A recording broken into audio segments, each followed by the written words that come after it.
आज हमारे घर में आपी की शादी थी और मैं बहुत खुशी खुशी उड़ती फिर रही थी।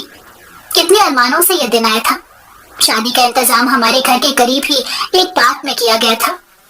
आपी की शादी का बरसों से इंतजार था, क्योंकि आपी शादी की उम्र से थोड़ा ज्यादा बड़ी हो गई थी और रिश्ता मिल नहीं रहा था। लेकिन फिर अचानक एक बहुत अच्छी जगह रिश्ता तय हो गया और फौरन ही शादी की तारीख पक्की कर दी गई। और आज वो दिन आ चुका था। घर में से सारे मेहमान शादी हॉल में चले गए थे। अब बस मैं और छोटा भाई ही बचे थे। हम दोनों ने भी अब निकल जाना था। बारात आने ही वाली थी। हम जैसे ही शादी हॉल में पहुंचे तो कुछ देर बाद ही बारात आ गई। बारात का इस्तकबाल बहुत शानदार तरीके से किया गया। निकाह की रस्म हुई और कुछ देर बाद ही रुखसती से कबल दूल्हे की मां ने एक अजीब और गरीब शर्त हमारे सामने रख दी, जिसे सुनकर हम लोग बहुत परेशान हुए और वहां पर मौजूद मेहमान भी चमक गोइयां करने लगे।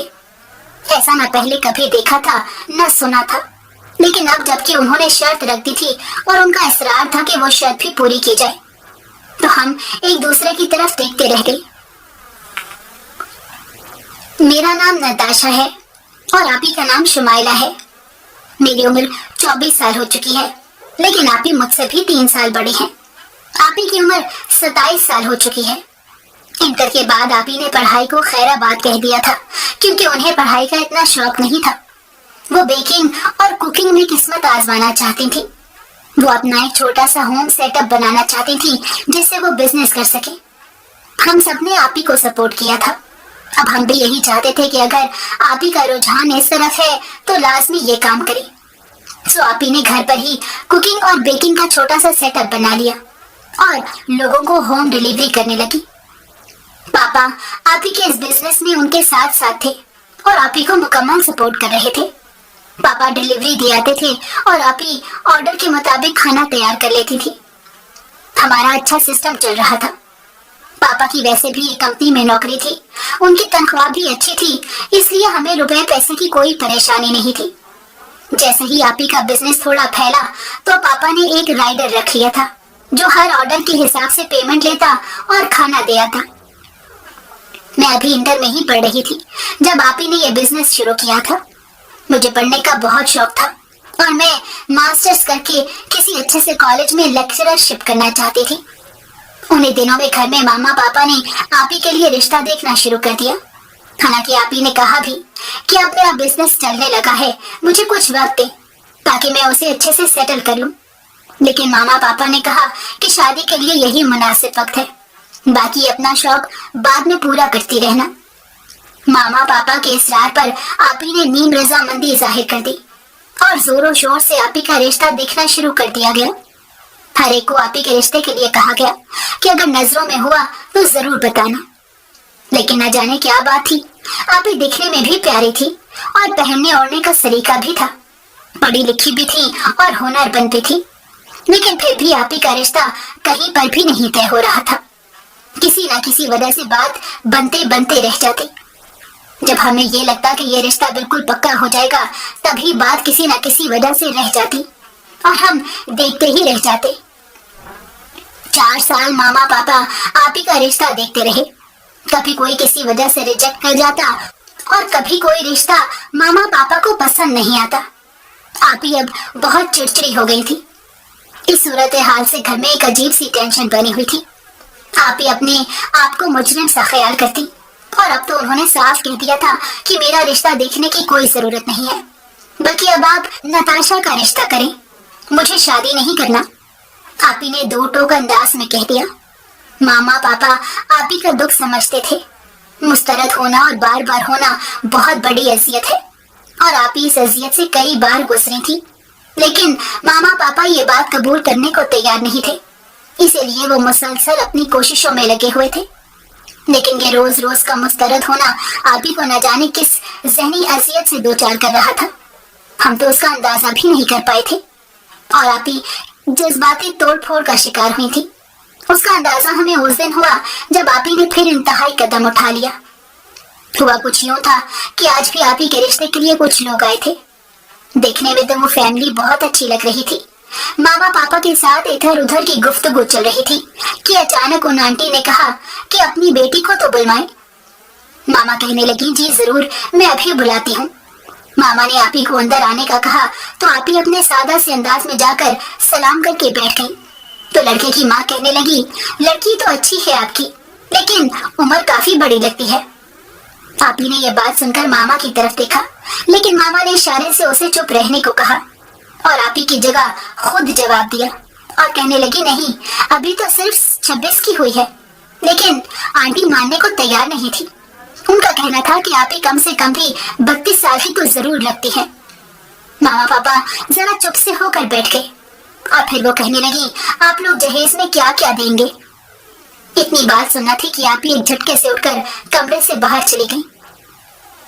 आंटी ने इसको बदतमीजी समझा और उसी वक्त उठ खड़ी हुई और कहने लगी, एक तो ये लड़की इतनी उम्र की है, ऊपर से नखरा भी देखो कितना ज्यादा है। हमें नहीं करना ऐसे घर में रिश्ता। मेरे बेटे के लिए बहुत रिश्ते हैं और इससे कम उम्र और खूबसूरत और ज्यादा जहेज वाली लड़की लाके दिखाऊंगी।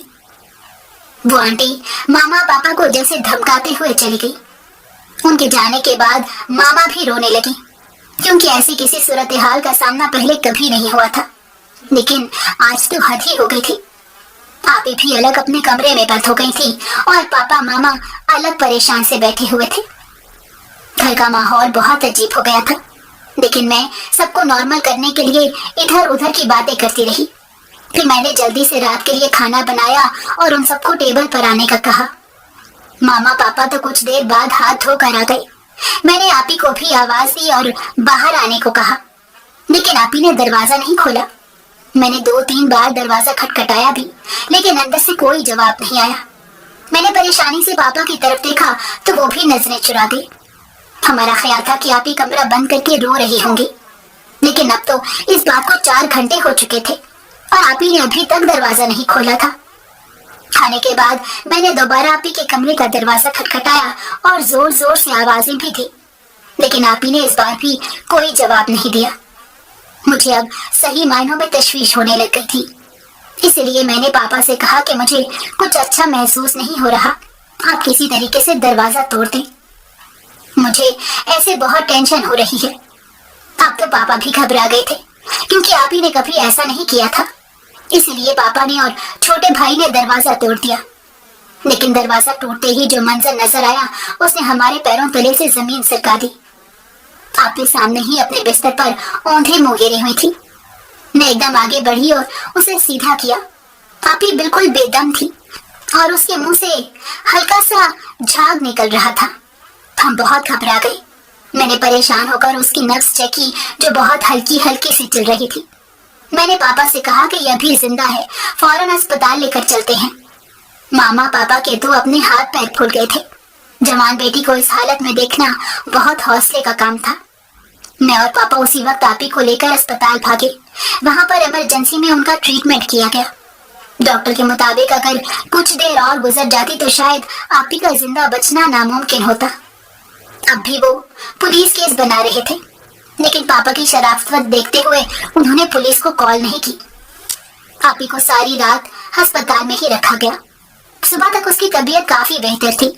होश में आने के बाद आपी ने किसी से कोई बात नहीं की, बस बेआवाज आंसुओं के साथ रोती रही।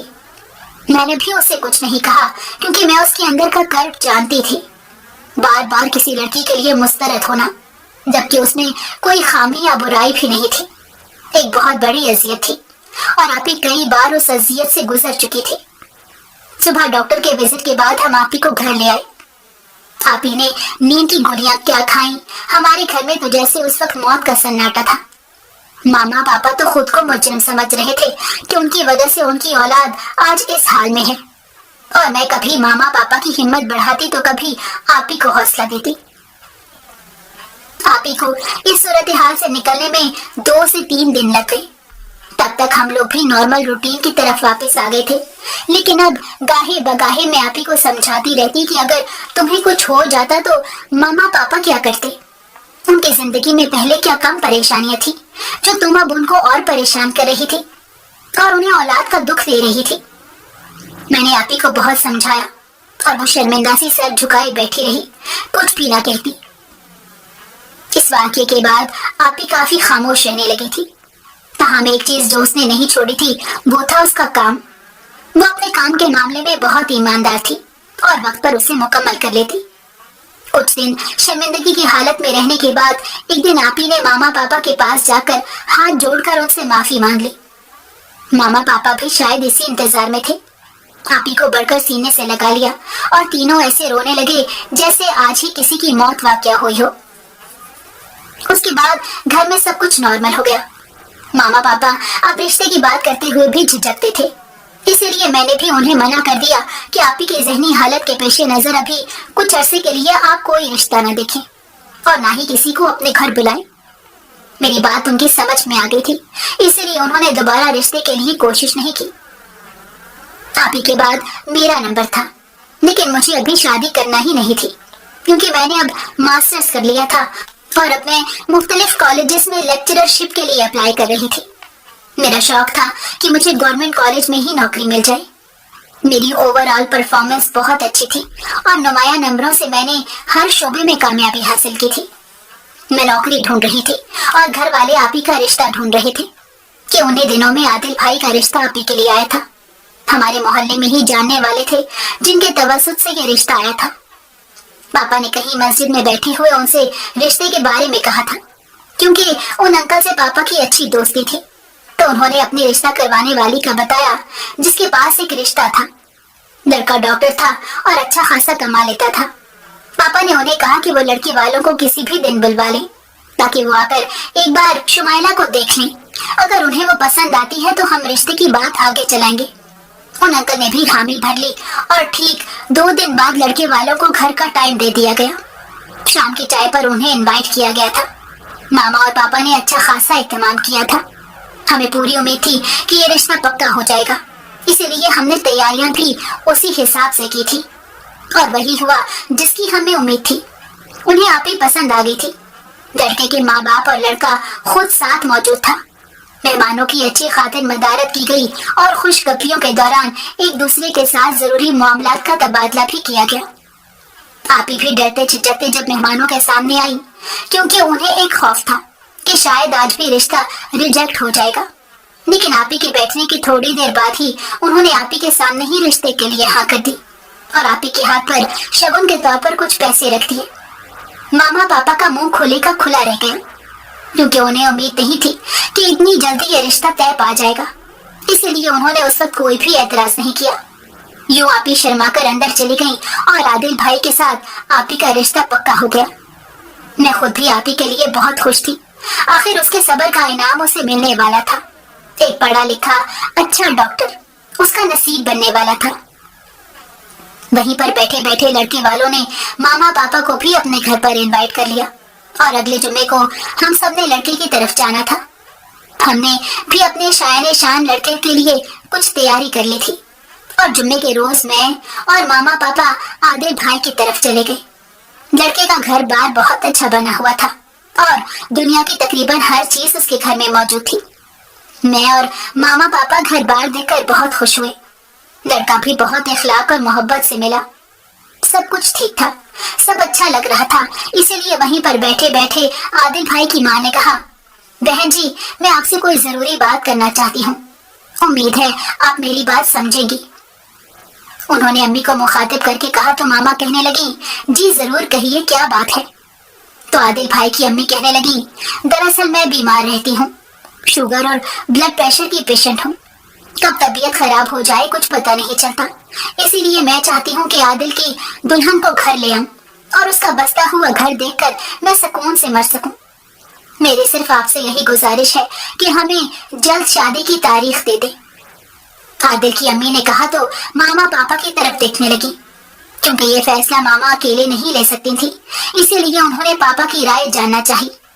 पापा भी कुछ सोच विचार करके कहने लगे, ठीक है बहन जी, जैसे आपकी मर्जी और खुशी। हमें भी इस पर कोई एतराज नहीं है। बस हमें इतना टाइम दीजिएगा कि हम अपनी बच्ची को अच्छे तरीके से इज्जत के साथ रुखसत कर सकें। पापा ने सुझाव से बात मुकम्मल की तो आंटी कहने लगी, भाई साहब, जहेज की तो आप फिक्र मत करें, हमें बिल्कुल जहेज नहीं चाहिए। बस आप 2 कपड़ों में बच्ची रुखसत कर दें, हमारे लिए वही बड़ी बात है। आपने अपनी बच्ची हमें दे दी तो समझो सब कुछ दे दिया। आंटी ने बड़ी मोहब्बत से ये बात कही तो पापा कहने लगे, ये तो आपकी मोहब्बत और बड़ापन है बहन जी, लेकिन हम ऐसे अपनी बच्ची को बिल्कुल खाली हाथ भी नहीं रुखसत कर सकते। दुनिया का दस्तूर है, मुआशरा क्या कहेगा, इसलिए जो उसके नसीब में होगा उसे मिल कर रहेगा। यूं बातों बातों में ही 1 माह बाद शादी की तारीख पक्की हो गई। पापा इस सिलसिले में बहुत खुश हुए। ये हमारे घर की पहली शादी थी और मेरी अपनी खुशी बहुत दीदनी थी। मैं हर तैयारी में बढ़ चढ़ कर हिस्सा ले रही थी और एक से बढ़कर एक कपड़े बनवा रही थी। आपी के लिए भी मैंने बहुत अच्छी अच्छी चीजें खरीदी। उन्हीं दिनों में एक और खुशी मेरी मुंतजर थी। मुझे गवर्नमेंट के कॉलेज में लेक्चररशिप की जॉब मिल गई थी और 1-2 दिन बाद मुझे कॉलेज ज्वाइन करना था। मेरी कामयाबी देखकर सब बहुत खुश हुए। सारे मोहल्ले में मिठाई बांटी गई। मैं भी बहुत खुश थी। एक के बाद एक खुशी मिल रही थी। लगता है खुशियों ने इस घर का रास्ता देख लिया था। मामा पापा ने आपी के जहेज के लिए कुछ चीजें तो पहले ही खरीद कर रखी हुई थी, जबकि अब इलेक्ट्रॉनिक्स का सामान और फर्नीचर का सामान मौके पर खरीदा जा रहा था। आदिल भाई की तरफ हमारे बाद में चक्कर ही नहीं लगा। हम शादी के तैयारियों में इतनी बुरी तरह मसरूफ हो गए कि वहां पर दोबारा गए ही नहीं, जबकि आदिल भाई के घर वाले 1-2 बार आए भी, आपी का नाप लेने और इस तरह की दूसरी बातचीत करने के लिए। वो लोग 2-3 बार आए थे। आज हमारा प्लान आदिल भाई की तरफ जाने का था। हम भी उनका नाप लेने के लिए जा रहे थे और दूसरा पापा ने उनसे पूछा था कि बारात में कितने लोग शामिल होंगे। इसी सिलसिले में मैं और पापा आदिल भाई की तरफ चले आए। हमने चूंकि पहले ही इत्तला दे दी थी, इसलिए आंटी दरवाजे पर ही मौजूद थी। खुश दिली से हमारा इस्तकबाल किया और हम अंदर बैठ गए। आदिल भाई के पापा उस वक्त घर पर नहीं थे, जबकि आदिल भाई घर पर ही थे। आदिल भाई से उनका नाप लिया और पापा ने आंटी से पूछा कि कितने अफराद बारात में शामिल होंगे। आंटी ने साफ साफ कह दिया कि हमारी तरफ से सिर्फ 15 से 20 लोग ही बारात में शामिल होंगे। उसकी वजह यह है कि हम आपको जेरबार नहीं करना चाहते। हाँ, वलीमा हम धूमधाम से शहर के सबसे बड़े होटल में करेंगे। हालांकि पापा ने उनको बहुत कहा कि आप जितने भी लोग लेकर आना चाहें लेकर आ सकते हैं, हमें इस पर कोई एतराज नहीं। लेकिन आंटी ने साफ साफ कह दिया कि 15 से 20 लोग ही हमारी तरफ से शामिल होंगे, इससे ज्यादा नहीं हम लेकर आएंगे। यूं पापा उनकी खुशी पर रजामंद हो गए। मुझे आंटी की ये बात अच्छी नहीं लगी थी, क्योंकि मुझे ऐसा लगा जैसे उन्होंने बड़े गुरूर भरे अंदाज में हमें मना किया है, वरना हम इतने गिरे पड़े भी नहीं थे कि 100-150 लोगों की मेहमान नवाजी भी ना कर सके। मैंने रास्ते में पापा से कहा भी कि मुझे आंटी की बात अच्छी नहीं लगी, उन्हें हमारी खुशी का एहतराम करना चाहिए था। लेकिन पापा कहने लगे कि उनकी बात भी ठीक है, बेटी वालों पर इतना बोझ डालना मुनासिब नहीं लगता, इसीलिए उन्होंने मना कर दिया। लेकिन अब तुम ये बात घर जाकर अपनी माँ या आपी से ना करना, वरना उनका दिल भी बुरा होगा। मैंने पापा की बात से इत्तेफाक तो नहीं किया, लेकिन फिर भी चुप कर गई। मेरे दिल में एक गिरा सी आ गई थी। उसके बाद शादी के दिन पर लगा कर उड़ गई। आपी को माइयों बिठा दिया गया। मेरी प्यारी सी आपी माइयों की दुल्हन बनी बहुत खूबसूरत लग रही थी। और आज शादी का दिन आ चुका था। आपी सुर्ख लहंगे में दुल्हन बनी बहुत खूबसूरत लग रही थी। मैंने आपी को हमेशा सादा देखा था, लेकिन आज इस तरह सजे बने देखकर मैं हैरान रह गई थी। आपी तो सचमुच में कोई हूर लग रही थी। मैंने फौरन आपी की नजर उतारी और सदका दिया। मामा पापा भी आपी को देखकर मुस्कुरा रहे थे, लेकिन उनकी आंखों में नमी थी। आपी से जुदाई का ख्याल उनको सही तरह से खुश भी नहीं होने दे रहा था। बारात आ चुकी थी। शादी की रस्मात अच्छे तरीके से हो गई थी, लेकिन अचानक एक ऐसी बात हो गई थी जिसने सबको हिला कर रख दिया। आदिल भाई की अम्मी ने मामा से कहा कि उनके यहाँ रिवाज है कि जब भी दुल्हन को रुखसत करवा कर ले जाते हैं तो घर ले जाने से पहले उसे अस्पताल लेकर जाते हैं, तो फिर उसे घर लेकर जाते हैं। मामा ने ये बात सुनी तो बहुत हैरान हुई और कहने लगी, ऐसा तो ना कभी देखा ना सुना, ये कैसा रिवाज है? मामा ने जरा नागवारी से कहा, लेकिन आंटी इस बात पर बज़िद थी कि ये उनके घर का रिवाज है और वो अपने रिवाज को खत्म नहीं कर सकती। आंटी ने फिर जिद्दी लहजे में कहा, लेकिन मामा कहने लगी, हम ऐसा कैसे कर सकते हैं? एक दुल्हन बनी लड़की को बजाय रुखसत करवा कर घर ले जाने के उसे अस्पताल में लेकर जाएं, ये कैसा रिवाज है? आखिर उसकी क्या तुक बनती है? लेकिन आंटी कहने लगी कि हमारे यहाँ तो यही रिवाज है, इसलिए आपको भी हमारे रिवाज का एहतराम करना चाहिए। ہم نے آج تک نہ ہی اپنی کوئی بات منوائی ہے اور نہ ہی ہم نے آپ سے کوئی ڈیمانڈ کی ہے، لیکن اب یہ بات تو آپ کو ماننا پڑے گی۔ آنٹی نے بھی ذرا روکھے انداز میں کہا تو ماما چپ کر گئی۔ بات بڑھتے بڑھتے مردوں تک پہنچ گئی۔ لڑکے کی طرف کے مرد حضرات اسی حق میں تھے جو ان کی طرف کا رواج تھا۔ وہ سب یہی کہہ رہے تھے کہ ہمارے گھر کے رواج کے مطابق لڑکی پہلے ہمارے ہسپتال جائے گی اور اس کے بعد ہی گھر جائے گی، لیکن ماما پاپا اس حق میں بالکل بھی نہیں تھے، اور وہ یہی کہہ رہے تھے کہ ابھی آپ رخصت کروا کر گھر لے جائیں، بے شک کل آپ اسے اسپتال لے جائیں، لیکن وہ کسی طور پر نہیں مانے۔ لہٰذا بارات میں سے ہی کچھ لوگوں نے اس معاملے میں ثالث کا کردار ادا کیا اور فیصلہ لڑکے والوں کے حق میں ہی ہوا، کیونکہ لڑکی والے تو ہمیشہ مجبور ہوتے ہیں۔ انہیں اس بات کا ڈر ہوتا ہے کہ کہیں لڑکے والے معمولی سی بات کو بہانہ بنا کر ان کی بیٹی کو چھوڑ نہ دے۔ ماما پاپا نے بھی اسی لیے پسپائی اختیار کر لی تھی، حالانکہ ان کا دل کسی بھی طور پر اس بات کے لیے تیار نہیں تھا، لیکن ان کی مجبوری تھی کہ وہ یہ بات مان رہے تھے، لہٰذا لڑکے والوں کی بات مان لی اور ایک قسم کی آپی کی رخصتی کر دی۔ انہوں نے آپی کو کار میں بٹھایا اور آنٹی، انکل، عادل بھائی اور بارات کے دوسرے لوگ ان کے ساتھ ہی چلے گئے۔ ایک قسم کی آپی کی رخصتی ہو گئی تھی۔ میں، ماما اور پاپا بھی پیچھے پیچھے اسپتال چلے گئے۔ ہمیں کچھ بے چینی سی لگی ہوئی تھی۔ آپی کو اسپتال کے آپریشن تھیٹر میں لے کر چلے گئے۔ کچھ دیر بعد ہم نے دیکھا کہ لڑکے کے گھر والوں کے سارے مرد ڈاکٹری لباس میں ملبوس تھے اور وہ سب بھی آپریشن تھیٹر میں چلے گئے۔ ماما اور میں حیران پریشان بیٹھے ہوئے تھے۔ ہم سے انتظار نہیں ہو پا رہا تھا، لیکن مجبوری تھی، ہمیں یہی بیٹھنا تھا۔ میں بے چینی سے ادھر ادھر ٹہلنے لگی، لیکن کچھ دیر ہی گزری تھی تو مجھ سے صبر نہ ہوا اور میں آپریشن تھیٹر کا دروازہ کھول کر اندر چلی گئی۔ میرے پیچھے پیچھے ماما بھی اندر آ گئی، لیکن اندر آ کر تو میرے پیروں تلے سے زمین ہی کھسک گئی۔ آپریشن تھیٹر خالی تھا، وہاں پر کوئی بھی نہیں تھا۔ میں اور ماما پاپا حیران پریشان رہ گئے۔ میں بھاگی بھاگی باہر آئی اور وہاں پر موجود سٹاف سے پوچھا، لیکن کسی کو بھی اس بارے میں کچھ معلوم نہیں تھا۔ ہم نے خود ان سب کو آپریشن تھیٹر جاتے دیکھا تھا، لیکن انہیں باہر نکلتے ہوئے نہیں دیکھا۔ یہ بات بہت حیران کن تھی۔ میں نے سارا اسپتال چھان مارا، ایک ایک سٹاف ممبر سے پوچھ لیا، لیکن کسی کو کچھ پتا نہیں تھا۔ ہم صحیح معنوں میں پریشان ہو گئے تھے۔ ماما نے تو رونا شروع کر دیا تھا۔ آخر یہ کیا معاملہ تھا، کچھ سمجھ نہیں آ رہی تھی۔ رو رو کر ماما کا بی پی شوٹ کر گیا اور ان کی طبیعت خراب ہو گئی۔ ماما کو وہیں پر اسپتال میں ایڈمٹ کروایا اور میں اور پاپا شہر کی سڑکوں پر نکل کھڑے ہوئے، لیکن نہ تو کہیں سے آپی کا پتہ چلا اور نہ ہی عادل بھائی اور ان کے گھر والوں کا۔ ہم عادل بھائی کے گھر پہ گئے، لیکن وہاں پر تالا پڑا ہوا تھا۔ ساتھ والوں سے پوچھنے پر پتہ چلا کہ انہوں نے تو ایک ہفتہ پہلے ہی یہ گھر خالی کر دیا تھا۔ اب تو صحیح معنوں میں ہم بہت پریشان ہو چکے تھے۔ اب پاپا کی طبیعت بھی اب خراب ہونے لگی تھی۔ آخر ان کی جوان بیٹی کا معاملہ تھا۔ وہ لوگ نہ جانے آپی کو کہاں لے کر چلے گئے۔ ارد گرد ایک دو اور گھروں میں پوچھا، لیکن کسی کو بھی ان کے بارے میں کچھ معلوم نہیں تھا۔ چاروں ناچار ہم دونوں واپس اسپتال آ گئے۔ اب تک ماما کی طبیعت سنبھلی نہیں تھی۔ میں اور پاپا وہیں پر ماما کے پاس ہی بیٹھ گئے۔ ساری رات ہماری کس طرح گزری یہ ہم جانتے ہیں یا ہمارا خدا۔ صبح تک ماما کی حالت بہتر ہو گئی تھی تو ڈاکٹر نے چیک اپ کر کے انہیں چھٹی دے دی۔ ہم لوگ گھر آ گئے۔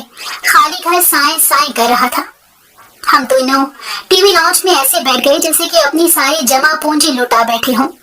ایک دوسرے سے نظریں چرائے ہم اپنی اپنی سوچ میں گم تھے۔ آپی کے بارے میں ابھی تک کچھ پتا نہیں چلا تھا اور ایک ایک لمحہ ہمارے اوپر بھاری پڑ رہا تھا۔ بے شک ہم نے اس کی شادی کر کے اس کو رخصت کر دیا تھا، لیکن جس طرح سے وہ غائب ہوئی تھی اس چیز نے ہمیں پریشان کر دیا تھا۔ اور وہ لوگ کیسے ایک ہفتہ پہلے ہی وہ گھر چھوڑ بیٹھے اور اب نہ جانے وہ کہاں پر رہ رہے تھے اور آپی کو کہاں لے کر گئے۔ آخر ان کا کیا مقصد تھا، یہ سوچ سوچ کر ہم پریشان ہو رہے تھے۔ اچانک میرے دل میں خیال آیا اور میں نے پاپا سے کہا، پاپا پولیس میں رپورٹ کروا دیں، یہ نہ ہو کہ آپی کو کوئی بڑا نقصان ہو جائے۔ میں نے اداسی سے کہا تو پاپا کہنے لگے، اس طرح تو میری بہت بدنامی ہو جائے گی۔ پہلے ہی اس کی بارات میں جو کچھ ہوا لوگوں نے کتنی باتیں بنائی، اور پھر اگر میں پولیس میں رپورٹ کرا دوں گا تو جگہ جگہ اس کے نام کے اشتہار لگیں گے، مجھے یہ گوارا نہیں۔ پاپا نے میری تجویز کو مسترد کر دیا، لیکن اس کے علاوہ کوئی حل بھی تو نہیں ہے پاپا۔ میں نے حقیقت پسندی سے سوچتے ہوئے کہا تو پاپا خاموش ہو گئے۔ ماما بھی روتے ہوئے پاپا سے کہنے لگی، نتاشا بالکل ٹھیک کہہ رہی ہے، آپ پولیس میں رپورٹ کروائیں، کہیں سے بھی میری بچی مجھے واپس لا کر دے۔ نہ جانے وہ کس حال میں ہوگی، وہ ظالم کون لوگ ہیں، میری بچی کو نہ جانے کہاں لے گئے ہیں۔ ماما نے روتے ہوئے پاپا سے کہا تو پاپا ایک جھٹکے سے اٹھ کر اندر چلے گئے۔ مجھے خود بھی اس بات کا احساس تھا کہ اگر ہم دونوں بہت پریشان تھے تو پاپا ہم سے کئی گنا زیادہ پریشان تھے۔ وقت تیزی سے گزر رہا تھا، لیکن ہمارے لیے تو ایک ایک لمحہ صدیوں پر بھاری تھا۔ آپی کا کہیں کچھ پتہ نہیں چل رہا تھا، اور آج چونکہ ولیمے کی تقریب بھی تھی تو رشتہ داروں کا فون بھی آ رہا تھا۔ ہم نے سب کو ولیمے کی تقریب کینسل ہونے کا بتا دیا۔ لوگ وجہ پوچھنے لگے، لیکن ہمارے پاس ان کو بتانے کے لیے کوئی وجہ بھی نہیں تھی۔ سارا دن ایک انتظار کی کیفیت میں گزر گیا، لیکن نہ تو آپی خود آئی اور نہ ہی اس کی خبر آئی۔ حقیقی معنوں میں ہماری نیندیں اٹھ چکی تھی۔ میں نے پاپا سے بہت کہا کہ پولیس رپورٹ کروا دے، لیکن پاپا نے یہی کہا کہ یہ رات دیکھ لیتے ہیں ورنہ پولیس میں رپورٹ کرا دوں گا۔ میں پاپا کی ضد کے آگے خاموش ہو گئی۔ پاپا کچھ سوچ سمجھ کر ہی کہہ رہے ہوں گے۔ ماما کی طبیعت ہر تھوڑی دیر بعد خراب ہو جاتی، کبھی ان کی شوگر لو ہو جاتی، کبھی بی پی ہائی ہو جاتا۔ میں کبھی ماما کو دیکھتی تو کبھی پاپا کو۔ یہ وقت ہمارے لیے بہت مشکل تھا۔ ساری رات گزر چکی تھی اور آپی کا کہیں کچھ پتہ نہیں تھا۔ اگلے دن کی صبح ہمارے لیے روشن نہیں تھی۔ پاپا بے چینی سے اندر باہر پھر رہے تھے، جبکہ ماما اپنا ہائی بی پی لیے لیٹی ہوئی تھی۔ اب میں پریشان سے بیٹھی ہوئی تھی، نہ جانے آپی کس حال میں ہوں گی اور کہاں ہوں گی، کچھ خبر نہیں تھی۔ سارا دن بھی اسی طرح گزر گیا اور میں نے اب پاپا سے باقاعدہ اس بات پر لڑائی شروع کر دی کہ انہیں پولیس میں کمپلین کرنی چاہیے۔ یہ نہ ہو کہ ہاتھ پر ہاتھ دھر کر بیٹھے رہنے سے آپی کا کوئی بڑا نقصان ہو جائے اور ہم ساری زندگی اس کی شکل بھی نہ دیکھ سکیں۔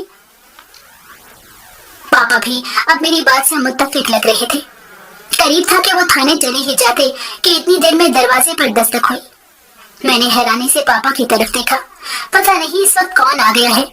میں یہی سوچتی دروازے کی طرف آئی، لیکن دروازہ کھولتے ہی سامنے مجھے آپی کا چہرہ نظر آیا اور میں چیخ مارتے ہوئے ان سے لپٹ کر رونے لگی، لیکن آپی اتنی دیر میں میرے بازو میں بے ہوش ہو چکی تھی۔ میں نے فوراً چلا کر پاپا اور ماما کو بلایا، وہ دونوں بھاگے آئے۔ آپی کو دیکھ کر وہ دونوں بھی بہت حیران ہوئے اور انہوں نے پہلے اللہ کا شکر ادا کیا، لیکن جب آپی کو بے ہوش دیکھا تو پریشان ہو گئے اور اٹھا کر اندر لے آئے۔ اس کے کچھ دیر بعد آپی کو ہوش آ چکا تھا اور ہم نے شکر ادا کیا، لیکن آپی کا رنگ پیلا زرد پڑا ہوا تھا اور اس وقت ایسا لگ رہا تھا جیسے وہ برسوں کی بیمار ہو۔ ہوش میں آتے ہی آپی نے اپنے پیٹ کے داہنے طرف ہاتھ رکھا ہوا تھا اور اس کے چہرے پر مسلسل تکلیف کے آثار تھے۔ میں نے آپی سے پوچھا، آپی کیا ہوا؟ کیا پیٹ میں درد ہو رہا ہے؟ میرے پوچھنے پر وہ نفی میں سر ہلانے لگی اور پھر اس نے خشک ہوتے ہونٹوں پر زبان پھیرتے ہوئے مجھ سے پانی مانگا۔ میں جلدی سے کچن سے جا کر پانی لے کر آئی اور آپی کو پلانے لگی، لیکن آپی سے تو اٹھا بھی نہیں جا رہا تھا، اسی لیے لیٹے لیٹے ہی پانی کے 2 سپ لیے اور گلاس پرے کر دیا اور دوبارہ ایسے بے دم ہو کر لیٹ گئی جیسے جسم میں جان ہی نہ باقی ہو۔ ہم تینوں بہت پریشان تھے اور اسی پریشانی میں آپی کو دیکھ رہے تھے کہ آخر اس کو ہوا کیا ہے۔ آپی کچھ بتاؤ تو صحیح، کیا ہوا ہے؟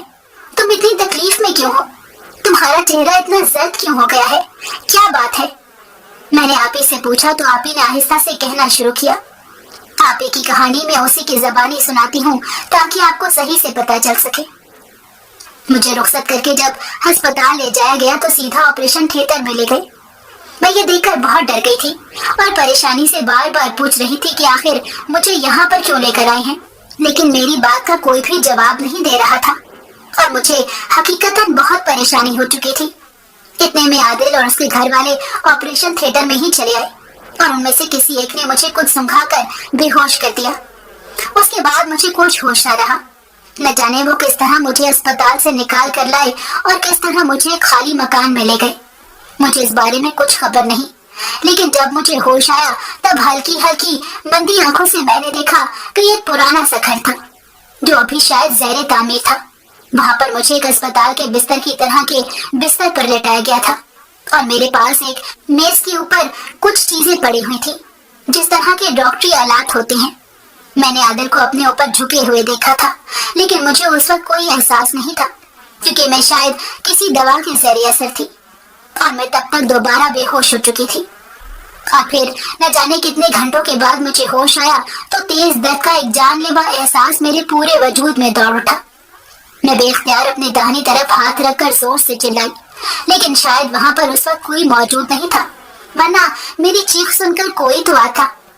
मैं अभी भी अस्पताल के बेड से बिस्तर पर थी और शायद मेरी टांगें बांधी गई थी, क्योंकि उस वक्त वो हरकत नहीं कर रही थी। मेरा एक हाथ भी बांधा हुआ था। मैंने परेशानी से सर घुमा कर देखा, लेकिन वहां पर मुझे कोई भी नजर नहीं आया।